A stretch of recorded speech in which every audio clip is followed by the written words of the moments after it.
કરે છે. આ સ્વરૂપજી ઠાકોર તમારો દીકરો નથી, આ ઠાકોરના દીકરા માટે આવ્યો છું. હું ક્યારેય એ રીતે નહીં આવતો કે જેનાથી તમને દુઃખ થાય, તમને મન દુઃખ થાય કે તમે કોક સાહેબ ના હતા.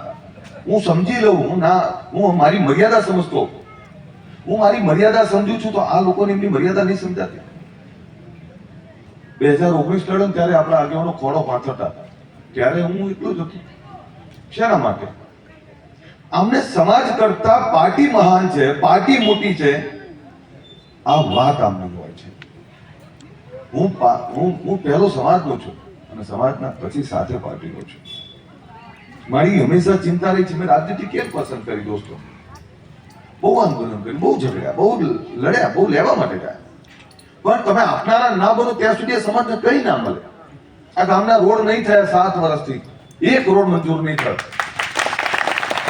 કોણ આપે? માગવા જવું છે કે આપનારો તમારે જોઈએ છે?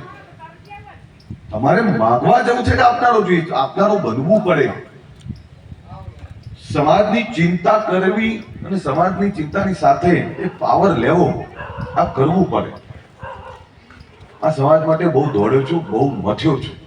ત્યારે મારી બે હાથ જોડે વિનંતી છે, આપણી એકતાની લોકો વાતો કરે છે, આપણી એકતાની લોકો મિસાલ આપે છે, આપણી જાગૃતિની લોકો મિસાલ આપે છે. આજે સમાજમાં શિક્ષણ વધ્યું છે. અનેક દીકરાઓ તમે ચેક કરો, છેલ્લા 10 વર્ષમાં બાબરના બજારમાં કેટલા તમારા ધંધા હતા, આજે કેટલા છે? જગ્યાએ જગ્યાએ દીકરાઓ નોકરીઓ, ધંધા, કામ, ખેતી સારી, આધુનિક રીતે જીવવું, બાળકોને બહાર ભણવા મોકલવા, કેટલું બધું થયું છે. તો આ જે જાગૃતિ લાયા છે, વિચારધારાથી જાગૃતિ લાયા છે. અને હવે જ્યારે સમાજની એકતાની મિસાલ લેવાતી હોય ત્યારે મારી તમને વિનંતી છે, સ્વરૂપજી ઠાકોર ભારતીય જનતા પાર્ટીમાંથી લડે છે અને સ્વરૂપજી ઠાકોર ભારતીય જનતા પાર્ટીમાંથી લડતા હોય તો તમારી એકતાની મિસાલ જે છે એ મિસાલને કાયમ રાખો, એક થઈ અને સ્વરૂપજી ઠાકોરને જીતાડો, એવી વિનંતી કરવા માટે આવી. અહીંયા તમારા મને શું ફાયદો થવાનો છે મને સમજાવો. આ સમાજ માટે, સમાજની ચિંતા કરું છું એટલે આવ્યો છું. બાકી તે મને કે હું આ રાત દાડો દોડું છું. અરે આખા તો ચૂંટણી છે, પહેલા ક્યાં ચૂંટણી હતી મને સમજાવો. ખરા બપોરે દોડતો હતો, ખાતા પીધા વગર દોડતો હતો. ક્યારેક ભજીયા ખમણ ખાઈને આ સંગઠન ઊભું કર્યું છે. ખાતા પીધા વગર દોડું છું, કોઈ જોયું ને. હું તો ઘરેથી સુખી પરિવારમાં છું દાદા. કોઈ કહેતો હોય તો રૂપિયા માટેની દોડ નથી. જોઈ લેજો, જમીન જાગીરી વાળો માણસ છું. 1958 થી ગામમાં દાદા સરપંચ, પપ્પા જિલ્લા પંચાયતના પ્રમુખ, તાલુકા પંચાયતમાં દાદા, પપ્પા તાલુકા પંચાયતમાં. સુખી શ્રીમંત પરિવારમાંથી આવું છું. તો પછી આ શેના માટે આ કરું છું? આ કરું છું એટલે કે મને ભૂખ છે મારા સમાજમાંથી આઈએસ, આઈપીએસ, ડોક્ટર, એન્જિનિયર, અધિકારી, કર્મચારી આવે, સારા વેપારી આવે. આ સમાજ પણ સુખી થાય. આ સમાજ પણ તમામ સમાજોની સાથે સમોવડીઓ થઈને જીવે અને બીજા સમાજોની સાથે ખભેથી ખભો મિલાઈ એમના જેવી સમાન ભેટ જીવી શકે. આ એની દોડ છે મારી. અને આ એટલે દોડ કરું છું ને એટલે મત કરું છું. કોઈ પણ સભામાં જો એક વાત તો કરું કે મારા દીકરાઓ વ્યસન ક્યારે ના કરતા, ક્યારે નશો ના કરતા. નશો નોતરે નાશે પહેલા બહુ લખેલું આવતું દિવાલો પર. ત્યારે હંમેશા વાત કરું છું કે નશો ના કરો. દારૂ પીવાથી આખું પરિવાર બરબાદ થાય. આ વારંવાર મેં વિનંતી. મને ક્યાંક પહેલા તો આખા ગામમાં મળી જતું, હવે તો ક્યાંક એકાદ મળી જાય છે. અહીંયા આવ્યો ત્યાં એકાદ દર્શન તો થઈ ગયો.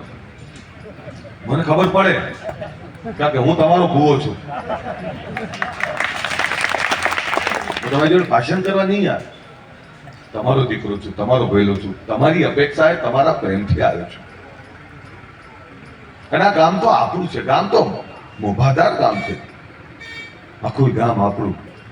અને ગામમાં તમારા દીકરા માટે આવકારો ના હોય તો પછી મને ઘણી વાર એવું થાય કે યાર કોના માટે દોડું છું?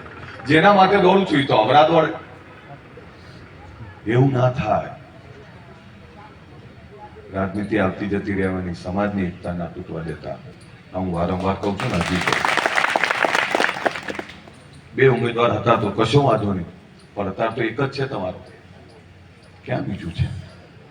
અને ભાઈને મારી વટ ના રખાય. ભાઈને મારી વટ ના રખાય. વટ તો એવું હોય કે ભાઈને જીવાડીને ભાઈના આંખમાં નૂર આવે. સ્વરૂપજી ઠાકોર એક ગરીબ સામાન્ય પરિવારનો ઠાકોર છે. એવું નહીં કહેતો કે પણ મિડલ ક્લાસ એમ એક સામાન્ય પરિવારમાંથી આવતો એને ટિકિટ આપી છે. અને સામાન્ય પરિવાર કાલ આમાંથી કોઈ પણ આપી દે તો શું એને અધિકાર નથી? આ તો એવું છે, હું છું તો સમાજ છે ને તમે છો તો નહીં, ત્યારે તો હું મારું ધાર્યું જ કરીશ. આ ના હોય હો ભાઈ. સમાજ બધાનો હોય, સમાજ બધા માટે હોય. સમાજમાં તમારો જેટલો અધિકાર છે એટલો મારોય છે, જેટલા બીજાનો અધિકાર છે એટલો તમારોય છે. એમ જ્યારે સ્વરૂપ ઠાકોર તમારો દીકરો લડે છે તો તમારી તો જવાબદારી થાય છે 18 આલમ એના આશીર્વાદ આપતી હોય તો તમારે પાછી પાની ના કરાય. કરાય ખરી? કરાય? તો સ્વરૂપ ઠાકોરના આશીર્વાદ આપો એના માટે વાત કરવા માટે આવ્યો છું. સ્વરૂપ ઠાકોરને જીતાડો. આ સમાજ માટે જે કસાણું છું, જે કસાઈ રહ્યો છું, જે કરવાનું છું. હમણાં ગાંધીનગરમાં સરકાર એક જગ્યા માંગી છે ને સરકાર આપવા જઈ રહી છે અને એનું ખાતમુહૂર્ત કરવાનું પણ ટૂંક જ સમયમાં થવાનું છે. મારું સપનું છે કે ઠાકોર સમાજની શૈક્ષણિક સંસ્થાઓ સારી બને. જે લોકો વાત કરે છે 70 વર્ષ તમે શું કર્યું? 70 વર્ષ રાજનીતિ કરી આ બધાએ. મને આજે 7 વર્ષ થયા રાજનીતિમાં. મને મારી જોડે 7 વર્ષમાં શું કર્યું એનો હિસાબ માંગવાનો અધિકાર છે એમને. પણ 70 વર્ષ તમે શું કર્યું? તમે રાજેશ કર્યું છે, તમે સમાજના નામે રાજનીતિ જ કરી છે. તો 70 વર્ષમાં તમે શું આપ્યું એનો હિસાબ તો લેવો તો પડે ને. મને 7 વર્ષ થયા છે. નાનો છોકરો હજુ તો ઉભો થતો હોય ને એને તમે કહો તો પેલા શું? તો 70 વર્ષ તમે શું કર્યું?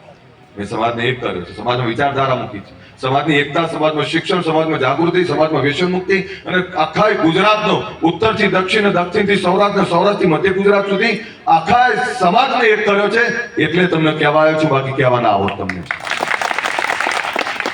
અને આજે ઠાકોરોમાં હિંમત, ઠાકોરોમાં ઉત્સાહ, ઠાકોરોમાં જાગૃતિ, ઠાકોરોમાં તમામ સમાજોની સાથે ભળીને જીવવાની એક દિશા આપવાનું કામ મેં કર્યું છે. અને એટલે અધિકારથી તમને કહેવા આવ્યો છું.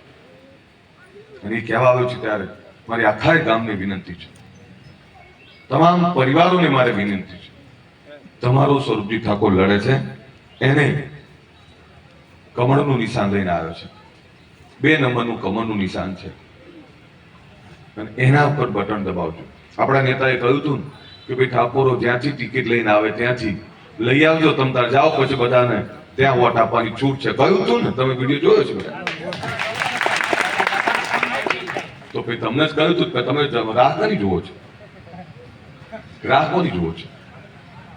આપશન સ્વરૂપી ઠાકોર ને હોય તો હાથ ઊંચા કરીને તાળી પડે, મને ખબર પડે.